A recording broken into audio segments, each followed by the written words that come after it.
क्या law of attraction एक जादुई पावर है या अब तक का सबसे बड़ा स्कैम? हर दिन लाखों लोग इस सवाल का जवाब ढूंढते हैं। क्या लॉ ऑफ अट्रैक्शन सच में काम करता है या यह एक आधुनिक जमाने का अंधविश्वास है? इस पर हजारों किताबें लिखी जा चुकी हैं। The secret, think and grow rich, the power of positive thinking जैसी बेस्ट सेलर किताबें।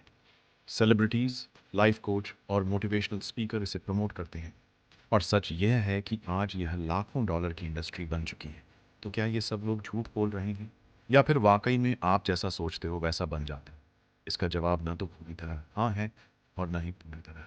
इसी को अच्छे से समझने के लिए इस विषय को 3 भागों में बांटा गया है। 1, द मिथ, जो आपको बताया गया। 2, द साइंस, जो रियल साइंस कहती है। 3, द रियलिटी, एक प्रैक्टिकल रिजल्ट ओरिएंटेड तरीका। और अंत में निष्कर्ष, क्या लॉ ऑफ अट्रैक्शन वास्तव में काम करता है? तो part 1, the myth. Law of attraction है क्या? लॉ ऑफ अट्रैक्शन का मूल विचार है you attract what you focus on, यानी आपकी सोच ही आपकी सच्चाई बनती है। प्रचारक मानते हैं कि अगर आप अमीरी की सोच रखोगे तो अमीर बनोगे, अगर आप हेल्थ पर ध्यान दोगे तो स्वस्थ हो जाओगे, अगर आप रिलेशनशिप्स और सक्सेस की कल्पना करोगे तो यूनिवर्स वही देगा। ये विचार कई लोगों को प्रेरित करते हैं, लेकिन प्रैक्टिकल सोच रखने वालों के लिए ये बातें अव्यावहारिक लग सकती हैं। नामराम इसके गहरे रूट्स। बौद्ध दर्शन नेस्टला कहता है कि हमारी चेतना ही हमारा अनुभव तय करती है। उपनिषदों शोध में कहा गया है, तत्वमसि, तू ही वह है, यानी तू और ब्रह्मांड एक ही। ताओ ते चिंगन के अनुसार विचार, शब्द, कर्म, आदत, चरित्र, नियति, यानी सब कुछ सोच से शुरू होता है। क्विंटर, इतिहास की झलक। 19वीं सदी में न्यू थॉट मूवमेंट शुरू हुआ। कुछ प्रमुख नाम, फिनियस क्विम्बी, माइंड से हीलिंग। रैल्फ वॉल्डो एमरसन, आत्मशक्ति पर ध्यान। पिक डीट सी, William Walker Atkinson, law of attraction शब्द का प्रयोग। इसके बाद नेपोलियन हिल की किताब थिंक एंड ग्रो रिच में यह विचार दिया गया कि जिसे मन सोच सकता है और मान सकता है, उसे वह हासिल भी कर सकता है। जोसेफ मर्फी ने लिखा, आपका सबकॉन्शियस माइंड ही सफलता की कुंजी है। और रोंडा बायरन की द सीक्रेट ने इसे वैश्विक आंदोलन बना दिया। लेकिन यहीं से भ्रम की शुरुआत हुई। लोगों ने इस विचार को एक मैजिक ट्रिक की तरह लेना शुरू कर दिया। उदाहरण, एक महिला किम नखमा ने द सीक्रेट पढ़कर अपने ब्रेस्ट कैंसर की दवा लेना बंद कर दी और सोचा कि से वह ठीक हो जाए। कुछ महीनों में उसकी मृत्यु हो गई। यानी लॉ ऑफ अट्रैक्शन जादू नहीं है, यह न दवा का विकल्प है न मेहनत या विज्ञान का।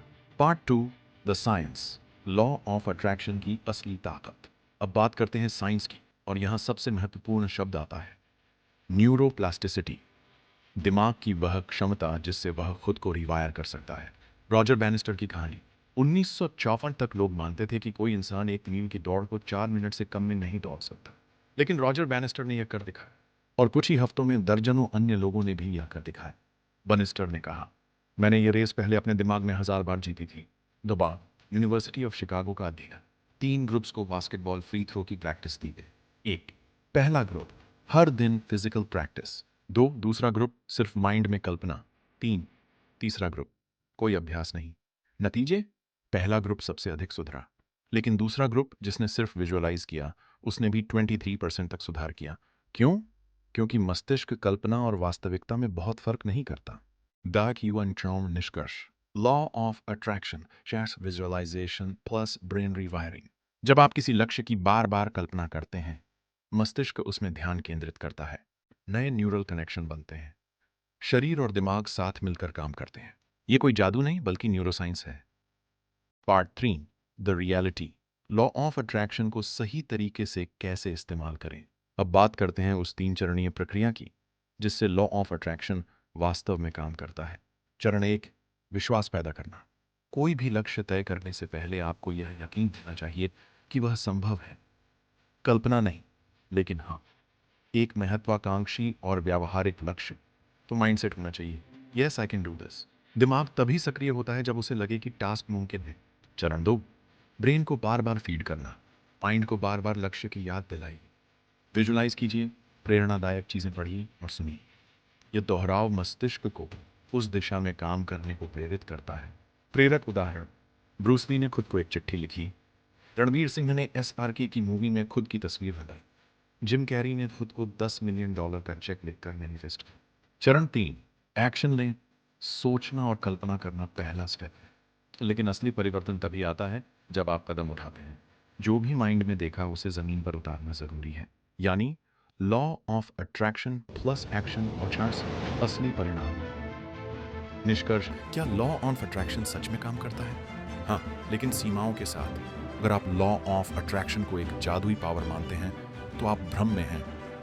लेकिन अगर आप इसे माइंड रिप्रोग्रामिंग, फोकस और कंसिस्टेंट एक्शन के कॉम्बिनेशन की तरह समझते हैं तो यह बहुत असरदार हो सकता है। लॉ ऑफ अट्रैक्शन कोई मैजिक ट्रिक नहीं है, यह एक मानसिक अभ्यास है जो आपको लक्ष्य के प्रति एकाग्र करता है और ब्रेन को एक्शन की दिशा में प्रशिक्षित करता है। धन्यवाद दोस्तों, अगर आपको ये वीडियो पसंद आई हो तो इस चैनल को सब्सक्राइब करें और बेल आइकन को प्रेस करें। ऐसे ही मोटिवेशनल वीडियो हम आपके लिए लाते रहेंगे।